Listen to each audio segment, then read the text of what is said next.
Hello. Hello. Welcome. Thank you for having me. It's a pleasure. Thank you I'm for so excited braving. for the show.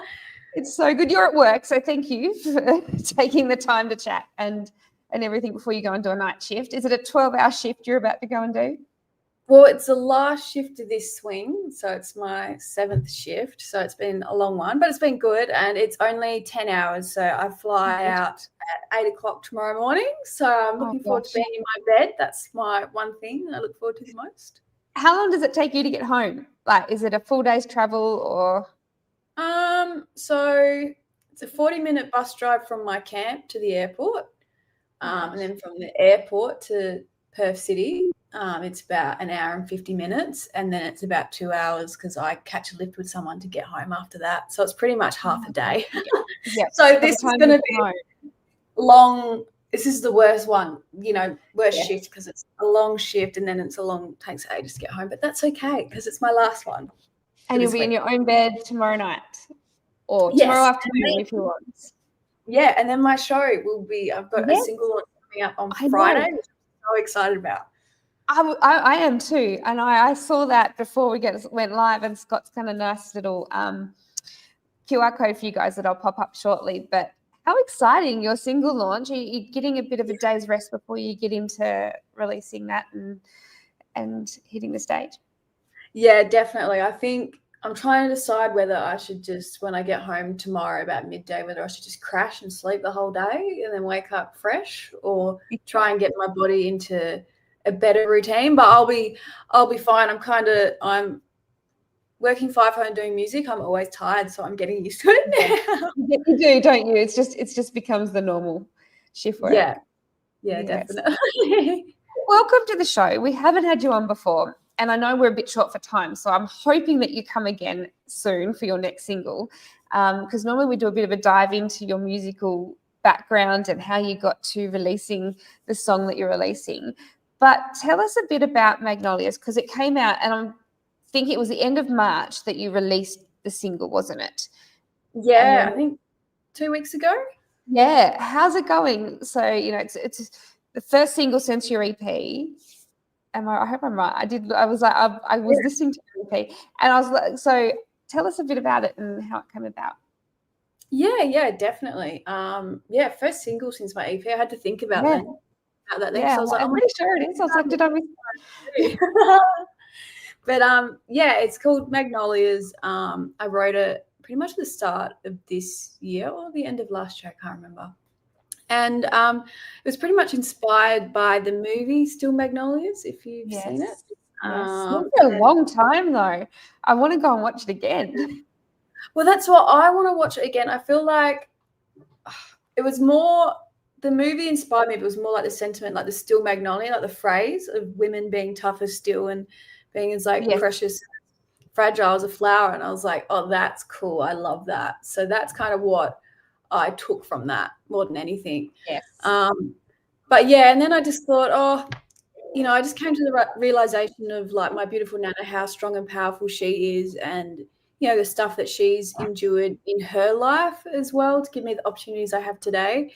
And so I wanted to write a song for her. So I feel like I kind of started off as a poem inspired by Still Magnolias and then amalgamated the two, which was really different. I don't do that. And then I created this. So it's kind of about women, about honoring the women that have come before me, but also me carving my own path forward, if that makes sense. Yeah, that does. And I know as you're talking about with your Nana and things, is that your Nana in the photo of the artwork? Yeah, it sure is. I love the artwork so much. I'm so proud of how it turned out. I actually got in touch with an American graphic designer. He designed all the flowers around it. And yeah, it's beautiful. It does her justice. It is a lovely artwork, and I was looking at it, I reckon that is your grandmother, and I was so excited to ask that question. I love it. I always love talking about the artwork and how it comes about, because it kind of tells the story of the song as well in its own sort of sense, doesn't it? Yeah, for sure. Sort of thing. So you've actually, we're just saying, you've recently written that one. Like, you haven't been sitting on this one for too long.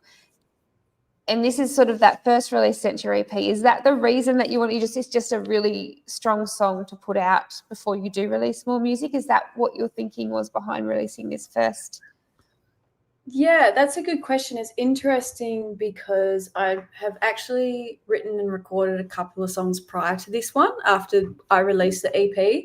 But with this one, it's funny as an artist, I don't know how to explain it, but you just know when a song's meant to come out into the world. And I felt like the time was nigh for this one. I was like, I need to put this one out.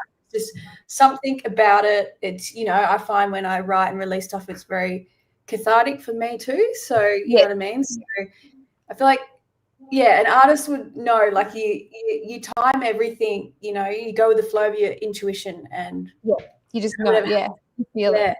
Yes. Yeah. It's like when you're listening to your own song and putting your album together and working out the order that it goes in, like it tells its own story, and it's you just sort of know where to put it, don't you? In that. Yeah, mix. definitely. Now you are WA based, and you have your single launch coming out this weekend, the 11th, I think, isn't it? The 11th? Yeah, it's Friday. So 2 days. Can people still get tickets? Yeah. Oh my gosh. Come. If you live in Perth, oh my wonderful. I'm just seeing my wonderful support acts. Yes, I saw that. I was like, oh, that's so exciting. Yeah, but it's going to be a really beautiful one. It's real intimate, singer storyteller vibes. In a church, which I think is so amazing. Like I've never performed like a show in a church before. The acoustics will be beautiful. Yeah, and I'm so excited. I've actually got a violinist jumping on stage with me and singing harmonies, and then Sabrina, my friend, is supporting me to sing harmonies. So it's going to be like, I usually don't perform in that setup, so it's going to be so cool. Like I'm so excited. That is going to be awesome. I hope that you get to do some footage and post it for all of us that can't get there, because it's a little way for travel for us. We're kind of right on the opposite sides of the country at the moment, which is crazy that we get to do this and connect, because we would never have had that without the internet, would we? Kaz has just said, anyone who uses the line, "the time is nigh," is a real writer. I love that. Thank you, Kaz. I totally agree with you. Does amazing reviews on singles and albums, and she's incredible. Thank you for listening. You definitely have to go and have a read, because they're really good. She'll put the link in, I hope. Pop the link back in, Kaz. I know I always tell you that. I'm bossy. I know that we have a bit of a lot to get to tonight, but Scott, I had one on the screen before when we were talking, because I was just making sure everything worked. But Scott has done a couple of fun facts on some of your music and your career. So we might even mix it up. This is fun fact number 3 that he's got here. And he said that you enjoy traveling WA and rural country towns in your 85 Toyota Hiace van. It's a good year. I like that. Cool. Oh my gosh. All sorts of things. And it's my van. Is that your van? It's exactly my van. Oh my goodness. And what was this one? Oh, well, we've just quickly spoke about you being a FIFO worker. How many weeks do you do on and off? Is it 1 or 2 on, 1 off? So it's 1 week on, 1 week off, which I feel like I wasn't going to. When I first started, I was like, that's the only option I'll do, like the only thing I'll do. Yeah. So I think it actually works quite well in my music lifestyle. Like when I'm at work, I'm fully focused on that, and I do have time to still, do interviews and all that. Yes. And then when I'm at work, I can completely shut off and focus on my music. Yes. So I like that aspect of it, which is cool. Yes, yeah, and I guess being that week, it gives you time to do gigs as well. Having that week off can absolutely just keep going. Oh, look at that. Fact. This one I had this one written down before I read this, so he beat me to it. But 2024 winner of Emerging Artist of the Year at the WA Country Music Awards. How exciting. Yeah, that was awesome to get that acknowledgement, especially by industry professionals, because I think they look through all the artist profiles and all that. But yeah, it means a lot, especially when, I've been hard at it for the last 9 to 10 years. Like I've been doing it for a long time. So it means a lot.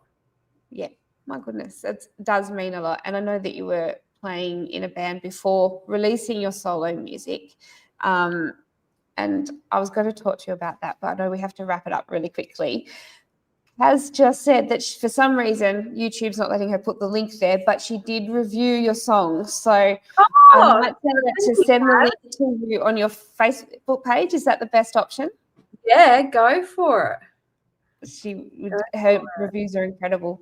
I know we have to wrap up, but just before we do, what is the best place for us to keep an eye on you and your new music coming? Social media, there's so many platforms. Do you have a preferred one to look at? Well, I've got my website, which I do update with gigs and all that, but to be honest, Instagram and Facebook, because I'm always posting a lot on my stories, and you can see like my day-to-day life and what I'm doing, and I share lots of funny videos and memes, and it's just a bit more personal, which I really like doing as an artist. Like I like sharing that other side of me and what I get up to, what I do outside of my music as well. I think that's important. So definitely Instagram or Facebook. You just got to, I know lots of people don't spell my name right, so you just got to spell it right. Find me. It's the autocorrect, because I did that and it kept trying to correct it. I'm like, no, I'm right, you're wrong. Oh no. No, yeah, I had someone, I was talking to one of my workmates, he was like, I've tried to find you, and I was like, well, did you put the H at the end? And he was like, oh, I forgot about the H. I was like, yep, there you go. Yep. So it's autocorrect. We'll blame autocorrect. It sounds better. Yeah. and just before we wrap up, I know that you have the single launch coming this weekend, but you've got some other shows already booked around WA if people can make it. You've got quite a few actually. It's going to be a busy month for you. A busy couple of breaks indeed. I'm not going to probably have stop or anything for the next month. No. It's exciting. So I'll be heading to Esperance on the 25th and 27th of April. I head there usually once a year. It's absolutely beautiful and well worth the drive. So it's like I always say, it's my little holiday. I love traveling, going to rural towns, and and then I'm getting the band. I've got a band gig coming up on the 9th of May, I'm pretty sure, at I think that's right, Honky Tonks in Fremantle, which is an awesome little honky tonk bar. A great venue, actually. So, I have heard of that one. That sounds like lots of fun. I did look that one up the other day. That looked great. Yeah, it should be really good. And I don't play with the band often, so it'd be nice to, get that vibe on stage. Like there's nothing better when an artist would know this, when you're performing with someone on stage and you get that exchange in energy. Like it's pretty cool feeling for sure. It just fuels itself, doesn't it? Like you can see the band feed off, the crowd feed off each other. It's just this big circle. It's wonderful feeling. Yeah, definitely. It's a feeling. Yeah, being on stage, I can't describe it. I love it. I enjoy it so much. So good. It is so good. I'm sorry. I know that you have to go. I know it's 15:15. I hope you have an amazing shift and that the travel home tomorrow is not too long for you. But thank you so much for joining us tonight. It's been wonderful having you on the show. No, thank you so much for having me. I love this setup and this interview. I've never done an interview like this before, so I'm very impressed. And I'll be chatting to you again soon. And I apologize. Trying to multitask is a bit of a mission, but I've loved the chat. I know it's always a mission trying to multitask. Hang on. No, that's the same comment. I was just saying, Kaz just put another one there, but it just decided to refresh that comment as we were going. Thank you again. I know that you're in a rush, but I know we were talking a minute ago. You've got some more songs recorded, so hopefully it's going to be a big year for you. Well, definitely, if people do like this song, definitely keep an ear out. I have got a lot of songs I want to release throughout the year, a lot more gigs I want to do, and I feel like this is the start of an exciting year, and next year as well. Like I've just got so much planned. It's exciting, so watch out. Wait. Well, we definitely, when we're over that way, we definitely have to catch up, and I can't wait to hear your next single. Sounds good. Thank you, Danni. Thank you so much, guys. We will see you all next week. Thank you for joining in. We'll see you soon. See ya.